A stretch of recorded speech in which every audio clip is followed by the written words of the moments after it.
Un escritor, cronista y artista plástico nominado en 6 oportunidades a los premios Altazor y ganador del Premio Iberoamericano de Letras José Donoso. Los 62 años de vida de Pedro Lemebel dejan un legado y una historia que queremos continuar revisando acá en CNN Chile.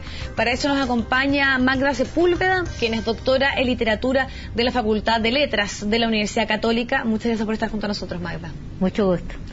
Magda, me gustaría comenzar porque hemos hablado muchísimo desde el momento que se da a conocer el fallecimiento de Pedro Lemebel, de un poco sus características, cómo era él, lo transgresor, lo clave que fue también en la dictadura en nuestro país de romper un poco con ciertos estándares, sobre todo hasta dentro de la misma izquierda. Finalmente él era una persona que les hizo ver ciertas cosas que no querían ver en muchos casos. Pero concentrándonos un poco en su obra, separando y dejando de lado un poco su figura, lo que él representaba, ¿cómo la catalogarías tú? ¿Por qué destaca? ¿Por qué es tan importante a tu parecer? Es importante porque recupera un género de larga tradición en Chile, que es escribir sobre lugares. Y él escribe sobre lugares populares y personajes populares. Existía la crónica antes, por ejemplo, de viajes, en donde generalmente escribía los sectores más acomodados de la sociedad chilena.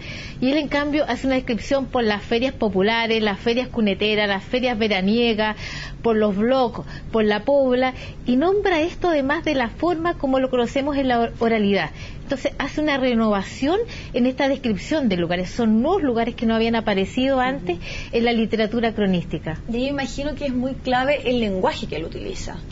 Totalmente. Por ejemplo, cuando hace la crónica de Salo Reyes, él dice que Salo Reyes, un hipnotizador, le dice, mira, ven a comer esta manzana que es muy rica, pero lo hace comer una cebolla, y toda la gente se ríe, y los cuicos dicen, pucha, qué chulo este gallo. La palabra chulo y la palabra gallo pertenecen a nuestra oralidad, de manera que Lemebel pone toda esta habla cotidiana nuestra, muy chilena, en sus crónicas. La crónica también es eso, en hablar del tiempo presente con gente que está en el presente, con personajes que todos conocemos. Por eso un poco incómoda también. Ahora, tal vez para las generaciones más nuevas les puede parecer sorprendente que esto sea algo que hasta hace algunos años atrás no se daba, que tal vez había mucho más cuidado en el lenguaje que se utilizaba y se dejaba de lado un poco lo popular, porque ahora uno tal vez está más acostumbrado a que eso más coloquial o eso más de el hablar del día a día esté presente. En ese sentido, Lemebel me imagino que es alguien que abre las puertas a esa posibilidad, ¿no? Totalmente abre las puertas y lo hace además desde una emoción que es la indignación, y la indignación no entendida como rabia, sino como la defensa de la dignidad, la molestia frente a la ofensa de la dignidad. Entonces, por ejemplo, tiene una crónica sobre la gente que va a las barras y cómo ese chico maravilloso que grita que yo no quiero trabajar, no quiero ir a estudiar, y tiene el pelo largo, y él describe cómo se mueve todo su pelo, después vuelve del servicio militar con el pelo corto y con una mueca de rabia. Ha cambiado todo su físico. Entonces hay una descripción de lo que pasa en las vidas de los sujetos que no tienen todos los medios económicos. Ahora, a tu parecer, ¿crees tú que se habla y se hace referencia bastante al tema de por qué no se le entregó el Premio Nacional, pero crees tú que estuvo en el lugar y la valoración que se le debe dar, dado lo que estamos conversando, lo vanguardista, lo transgresor, el rol que ocupó sobre todo en un momento clave en nuestro país? ¿O crees tú que finalmente, como pasa con mucha gente, luego ya de fallecida se comienza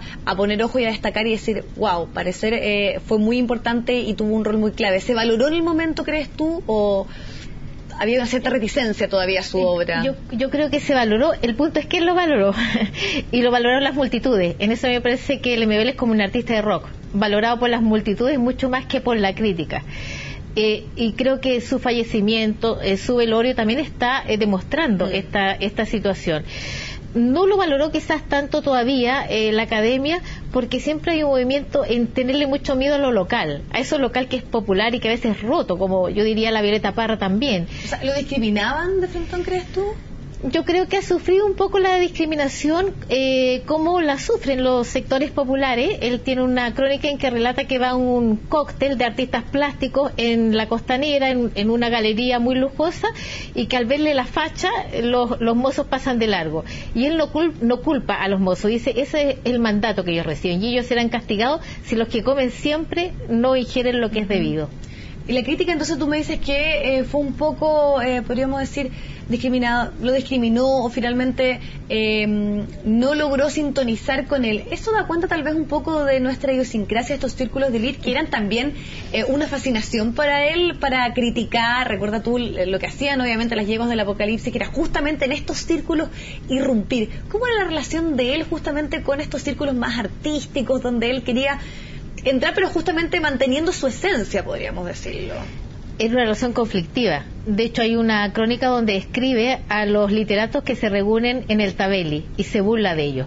Eso genera entonces un raspe. Habría que pensar también si no hay un motivo de clase en toda esta discriminación que él sufre, un motivo que puede ser de clase y además de condición homosexual como la que él tenía. Se potencian estas dos vertientes en dejarlo todavía en un sitio un poco apartado. Yo sé que es difícil saber qué predominó más, pero porque por un lado está su necesidad de dar cuenta de, se ha hablado bastante de eso, de la marginalidad, de ese mundo que muchas veces no se quiere mirar, pero también es muy contestatario desde el punto de vista de la homosexualidad, de finalmente transgredir un poco también ahí y mostrar también a ciertos sectores con los cuales ellos se identificaban cuáles eran sus demandas, cuáles era su día a día. Si pudiésemos decir que él finalmente es más un cronista o un reflejo de lo que pasa con el mundo homosexual o el mundo popular, ¿se puede hacer eso o es difícil hacer esta división? En el caso de él es difícil porque está absolutamente mezclado. Por ejemplo, cuando habla de quienes se reúnen en los parques para tener sexualidad y sexualidad homofóbica, es él. Pero también es esa condición homosexual junto con los sujetos populares, porque no están en un departamento, en un barrio acomodado de Santiago. Me parece que no se puede distinguir. Ahora, yo creo que lo más desde mi punto de vista, lo más importante de él es su condición de sujeto popular. Más que claro, que finalmente el tema también que se destaca muchísimo, que es la lucha, que podríamos decir, por reivindicar los derechos y sobre todo el tema de la no discriminación a la homosexualidad. Ahora, cuando hablamos un poco de su obra, muchos destacan que era uno de los grandes cronistas en nuestro país. Y me gustaría que ahí tú nos explicaras la diferencia, porque como obra literaria más de novela tiene solamente, entiendo, una, y lo demás podríamos decir que es una recopilación de crónicas, pero que siguen teniendo esta mezcla de lo ficticio con también parte de la inspiración, que es la realidad y el día a día, que eso es lo que finalmente podríamos decir es la esencia también de Pedro Lemebel. Tiene una gran novela que es Tengo miedo torero, en donde el protagonista es un ayudante del Frente Patriótico Manuel Rodríguez, lo cual inmediatamente implica un quedar al lado, porque es la parte de la historia de Chile que no se ha recuperado, y tiene un conjunto de cuentos muy incipientes, pero el gran valor literario de él son justamente las crónicas, que cada vez se valora más como un género literario, porque no es fácil describir personajes como Gloria Benavides y de eso sacar una visión metafórica, porque por ejemplo cuando habla de la Cuatro Dientes, él dice que es singular que los personajes populares siempre sean los personajes sobre los cuales el resto se burla, como se burlan de Salo Reyes, como en las telenovelas se burlan de los que tienen menor condición social. Entonces está diciendo cosas, cuando habla del aboloco y de ese traje que se pone de metálico, dice como o se burla de ellos o se les obliga a llevar sobre el cuerpo todo el discurso político de un cierto régimen. No, como que no cupieran otras maneras, como que el sujeto popular nunca puede aparecer como sí mismo, sino como los otros desean que aparezca. Ahora también no se puede separar a Pedro Lemebel de su actividad política. Para muchos también es ahí primordial el rol que él tiene. Siempre se identificó con el Partido Comunista, independiente que se hacía referencia a tal vez la cierta homofobia también que existía, sobre todo en los partidos de izquierda más duros. ¿Qué pasa ahí? ¿Cómo podemos leer tal vez al Pedro Lemebel más político en su obra? Bueno, yo creo que su cercanía con el Partido Comunista tiene relación con una lucha antidictatorial fundamentalmente, pero cuando percibe que hay ciertos grupos homofóbicos menores dentro de este partido político, se distancia y en 1986 hace el manifiesto por su diferencia, en donde justamente dice por qué lo acusan de que debido a su condición él podría ser un delator. Y ahí es donde hace esta gran petición que vendrán muchos niños con una alita rota, pero yo los quiero ver volar. Ahora, si tú pudieras destacar alguna obra de él o tal vez hacer referencia. Yo sé que muchas veces les cuesta esto a los entendidos en la materia, pero ¿hay alguna obra en particular que a ti te parece que refleja muy bien lo que es Pedro Lemebel? Sí, de Perlas y Cicatrices, que es un conjunto de crónicas. Recomendaría al lector partir por ahí. Va a reconocer todos los personajes de la televisión que nos habitan hoy día, va a reconocer a Patti Maldonado y cómo la lee Lemebel, y va a reconocer también ciertas metáforas. Por ejemplo, hay una crónica que se llama La Leva, y se trata de una chica muy guapa que se pasea todo el tiempo por una cancha de fútbol lleno de polvo, esta cancha, y todos la miran, pero una noche a la chica, estos mismos muchachos que la piropeaban, la violan en conjunto, y toda la población, todos los bloques ven eso y nadie dice nada. Entonces Lemebel analiza esta situación como un modo de conducta chileno, en donde nos hacemos los tontos frente a aquella agresión que sufre, que se destaca por algo, el que se destaca por su belleza, por su inteligencia o por su simpatía. En vez de sumarnos a las personas que tienen estos dones, los tratamos de embunchar, de cortar, de coser, de que no sigan ese camino lindo de caminar por la cancha con una falda corta. Ahora, siempre cuando se habla de los artistas se habla también de su contexto, de su historia, del momento,